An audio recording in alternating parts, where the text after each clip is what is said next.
Story recapped here. Today, I'm going to explain a drama, mystery, sci-fi film called The Bast of Night. Spoilers ahead. Watch out and take care. In Cayuga, New Mexico, a young disc jockey named Everett lends his equipment for a high school basketball game. He notices the lights flicker in the gym, worrying that it could affect the event. Everett lends a recorder to Benny and Sam, who are the school's sports commentators. Everett agrees to help a student named Faye test out her tape recorder before Mrs. McBroom finds him. She takes Everett to the lockers, where a guy is trying to fix the electric wiring.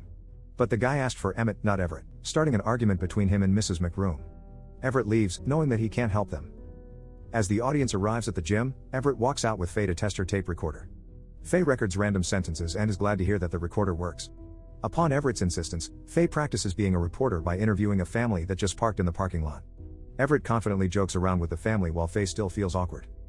While they continue practicing interviews, they meet with Mr. Stemmons. But Everett claims the recorder is broken, scaring Faye. Once they're out of earshot, Everett admits that he lied, wanting to get out of the conversation with a boring person like Mr. Stemmons. Faye feels bad about lying, but Everett thinks it's preventing people from embarrassing themselves. They're stopped by Pappy Fred and his family, who Faye attempts to interview as well. Faye is excited when Everett gives her an idea of starting her show. Pappy Fred's wife, Marjorie, tries to get Faye to spill gossip, but her husband gets pissed. Everett pulls Faye out of the scene, not wanting to get involved. While heading to the telephone exchange where Faye works, she shares articles from the science magazine that she's been reading to Everett. The articles suggest self-driving cars, hyperspeed trains, and pocket-sized TV phones in the near future. Upon reaching the telephone exchange, Everett bids her goodbye, heading back to his radio station to start his program. Inside, Faye chats with her coworker about her tape recorder and the basketball game at the gym. When her coworker leaves, Faye sets up her desk, beginning her shift as a switchboard operator. She takes a call, but the line disconnects as soon as she answers. To pass the time, she turns on the radio and listens to Everett's program, but the frequency distorts. A strange humming comes from the radio, confusing Faye. She answers another call but instead hears Everett's radio program on the other end before the line distorts again with no one answering. Concerned, Faye calls another switchboard operator named Winnie, letting her listen to the distorted frequency. Before Winnie can identify it, Faye gets another call and answers it. On the other end, a panicked woman describes a large object above her land and the wind gushing like a tornado. She tells Faye to call the police while she hides in the cellar before the line disconnects. After the call drops, Faye listens to the electrical humming intently, studying its pattern. When she gets no answer from the police station, she calls another operator, Josie, who tells her that a trucker asked the police for help. According to the trucker, a whirlwind caused the truck to spill its contents all over the road. Hearing that no officers are available, Faye answers Winnie's call. Faye tells her about the other woman's call, but the line drops suddenly. This time, she calls home and talks to her sister's babysitter, Ethel, asking if she can listen to the radio to check the sound. Ethel suggests that she call Everett instead, then the line drops again. Faye calls her neighbor, Grace, asking if she can check on Ethel, concerned about her and her sister. Grace agrees, promising to call back. Suddenly, the radio starts playing again. Faye listens to it as she waits for Grace's call, still concerned about the strange electrical hums and the calls that keep dropping. Plagued by her thoughts, Faye finally gives Everett a call to ask for his help. She lets him listen to the humming sound and tells him about the strange woman's call and all the calls that got cut. Everett plays back his radio program's recording, finding the same humming. The two wonder if it's a military code that got caught in their frequency. Hoping to learn more, Everett plays the sound in his program, asking the listeners to call if they know anything about it. As the sound plays, Faye lights a cigarette and waits. Back at the school gym, most of the townsfolk cheer for their high school basketball team, with Benny and Sam commentating on the game. Behind the school, Everett hangs outside his radio station when the phone rings. Faye announces that he has a caller, a guy from out of town named Billy. Everett puts Billy on the program to tell his story. Billy was in the military and was assigned jobs that he didn't understand. One night, his superior woke him up and loaded him on a carrier plane. The plane picked up other men from different bases before arriving at their destination. He and the others were then loaded into a bus with blackened windows, preventing them from seeing where they were going. They were taken to an unknown desert filled with tents and bunkers, similar to a testing site. A superior warns them that everything they see and do there is classified. For days, Billy and his group dug a large square hole and built walls and windows for a viewing room. One day, Billy woke up, and something enormous was suddenly in the hole that they dug up, covered in a tarp. The thing was kept under strict surveillance, preventing anyone from seeing what's inside. Billy and the rest were then ordered to build a ceiling over it before being sent back to their original posts. But before their plane took off, the radio played the same humming sound. Once the plane leaves, the men below covered the airstrip with dirt to cover their tracks. The sound disappeared when they got far enough. After Billy got back home, he got sick and developed lung disease, believing that the area caused it due to radiation. Billy met with one of the other guys he worked with at the desert, who confirms that he got sick too. The man recounted being taken to the Colorado River, where a river barge carried something twice its size. Upon reaching a makeshift radio station by the river, they unloaded the cargo onto 2 army trucks. The same humming sound started on all the radios again until the army trucks left. Then, Billy met a radar operator at the Walker base, who claims that the sound wasn't military from any country. It was coming from space. He claims that the signals have been coming back and forth for years as if communicating. Suddenly, Billy's call gets cut. Everett pauses the program to ask Faye what happened. But Faye can't call him back cause she doesn't know where he lives. To their surprise, Billy calls again. He refuses to give them his real number and name. He admits that he shared his story with Everett because he wanted someone to listen to their story. He reveals that he's an African American man, and all those who were detailed in those strange tasks were also African American or Mexican. Billy thinks that they were chosen on purpose because no one will listen to them if they share the stories. Everett demands more evidence that the story is real. Billy continues that the radar operator didn't stop investigating the signals after he retired. He recorded the sound and made copies sent to all the other soldiers who encountered it. When Billy received his copy and played it, he became frightened as it is the exact sound from the desert. Billy burned the tape, not wanting to be caught with it. However, someone in Cayuga was also stationed in one of these details, and he probably still has his tape. Billy identifies him as Raymond Buck, who already passed away. Faye remembers that his wife donated all his tapes to the library. Despite Everett pointing out that no one will watch the switchboard if she leaves, Faye insists on finding that tape, given that everyone is at the game tonight and no one will call. Billy tells them they should find the tape and play it soon, as whatever keeps playing that sound won't stay for long. Brimming with curiosity, Faye holds her breath, waiting for Everett's decision. When Everett tells her to go, she immediately leaves her post and runs to the library. Faye heads to a house and takes a spare key to the library. Then, she takes a bike as she makes her way to the library. Upon reaching it, she collects all the tapes from the basement. When she heads out, Everett is outside with a stolen car. They drive back to the radio station, and Faye picks up the phone, asking Billy which tape it could be. The line gets cut, but Faye cannot reconnect him until she goes back to the switchboards. Everett tells her not to go and play the tapes until they find the right one instead. Everett takes the tapes one by one, playing them to check what they contain. Faye asks him if he's worried that this broadcast will get him in trouble, but Everett admits that he doesn't care. Whatever happens in the broadcast will be enough to land him a better job elsewhere. Faye dreams of going to a bigger city too, but doesn't think she'll be able to go to college. Everett finally finds the correct tape, listening to the humming sound.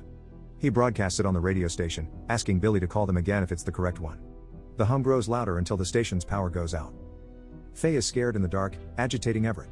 They head outside and see light everywhere else except for the station. Everett and Faye drive back to the telephone exchange as they share theories on what the sound is. Faye reaches the switchboard, where numerous calls are waiting. She tends to all the calls hurriedly, with many of them claiming that there's something in the sky. They head back out and meet with passersby, Bertzi and Gerald, who have been following the strange object in the sky. They share information until the switchboard rings again. The woman on the other end, Mabel, asks to speak to Everett. Mabel claims that she has more information about the humming sound, but she insists that he visits her house, where she'll tell her story. Interested, Everett asks for her address and heads to her home. Everett drives with Faye to Mabel's house while Bertzi and Gerald stay to keep watch. They reach the home and enter, seeing the pitch darkness inside. The two approach Mabel's sitting room, where she's reading something in a foreign language. Mabel offers them a seat and agrees to broadcast her story about the people in the sky to Everett's radio program. When she was a little girl, an empty passenger train was found near Cayuga. People assumed the Apaches took the passengers, naming the event as the Bulls Acres Raid. A few days later, a wounded woman who jumped off that passenger train was found. Mabel's friend, Charlotte, and her family helped the woman. While waiting for a representative in El Paso to take her, the woman stayed in Charlotte's room. At the time, Mabel also stayed with Charlotte's family. One night, they heard the woman sleep talking in a strange language. After that night, the woman disappeared, having stolen a horse to escape. When Mabel grew up, she fell in love with Claude, who worked for the telephone company. But she got pregnant before they could marry. Claude was assigned out of town, promising to return for her and their child. But he died while on the job, leaving Mabel to raise their son, Hollis, on her own. One night, as she's nursing Hollis, the baby spoke his first words.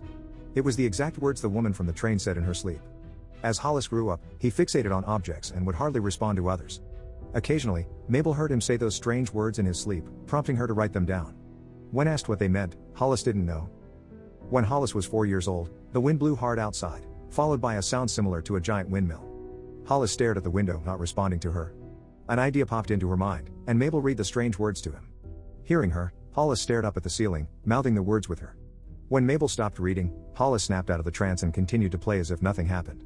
Mabel read the words to him again in the next few days, but he didn't respond at all. She figured that something was outside their house that night, telling Hollis something that she couldn't hear. When Hollis was 9 years old, Mabel sensed that it was back. That evening, Hollis walked outside and vanished. Mabel followed his footprints until they stopped, but Hollis was nowhere to be found.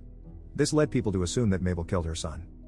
Mabel admits that she'd never heard the sound they broadcasted before, but she insists that she knows more. Mabel believes that the people in the sky are there now. From what she's experienced, they only visit small towns and only at the time when people gather, like how the town gathered for the game tonight. The people in the sky talk to those who are alone while they sleep, playing with their minds. She blamed them for other people's selfish acts, believing that they meant this so conflict will remain on the planet. At the end of her story, Everett thanks her and excuses themselves to leave. Mabel requests for them to take her to the ship in the sky to find her son. Still skeptical, Everett denies. Instead, Mabel gives him the note where she wrote the strange words, asking him to say it to anyone they encounter tonight. However, Everett doesn't take it and leaves. Heading outside, Faye is ecstatic, thinking of borrowing a video camera to capture footage. But Everett is at his wit's end, not buying the stories. Faye's eyes widen as she remembers checking on Ethel and her sister. She runs back to her house and picks up her sister, Maddie, and realizes that Ethel is nowhere in sight. Faye heads to the neighbor's house, where she asks Gretchen to borrow her father's camera. Everett arrives, angered at Faye for taking Maddie with them. He still doubts Mabel and Billy's stories, but Faye is adamant about knowing more. They head back to the switchboard center and receive a call from a panicked Ethel. She tells Faye that she's watching something in the sky. Gerald and Bertzie arrive, telling them that the object is moving away from the town. Faye and Everett get into their car as they follow the object. Faye shares Ethel's story, describing that the object in the sky is round and is hiding in the clouds. Everett tells them about Mabel's claims that there are people in the sky who are abducting other people. He rewinds his tape recorder, playing the foreign language that Mabel was saying before they met her. Suddenly, Gerald and Bertzie look up at the car's roof, frozen. Faye yells to stop the recording as the car swerves. She holds onto her baby sister, ordering Everett to take the wheel from Gerald, who's still dazed. Finally, they park the car safely. The confused Bertzie and Gerald heavily apologize for what happened. But Faye is frightened and takes her sister into the woods, with Everett following close by. Tired, Faye kneels on the ground, clutching her sister as she cries. Everett stays by her side, calming her, but notices burnt branches on the ground. He checks the trees, with some still glowing with embers. They searched the woods and found a circular clearing in the branches as if something crashed through. With this new discovery, Everett now believes that the people in the sky are real. Realizing they're in danger, Faye and Everett run through the woods, hoping to get to safety. They stop at a clearing where Everett spots something in the distance, and slowly walks to it. They turn and see the flying alien spaceship close by. Frozen in fear, the two watch the spaceship, with another flying over their heads to meet with it. Everett drops his recorder, stunned at the sight. The wind picks up, circling them like a small tornado. Everett holds Faye and Maddie in his arms protectively as the night darkens. Back at high school, the game is over, and the townspeople head to their homes. The power in Everett's radio station comes back as if nothing happened. In the clearing, Everett's tape recorder is covered in dirt. Everett, Faye, and Maddie have disappeared. Subscribe to watch more videos like this. Turn on notifications. And leave a like, it really helps the channel out. Thank you for watching.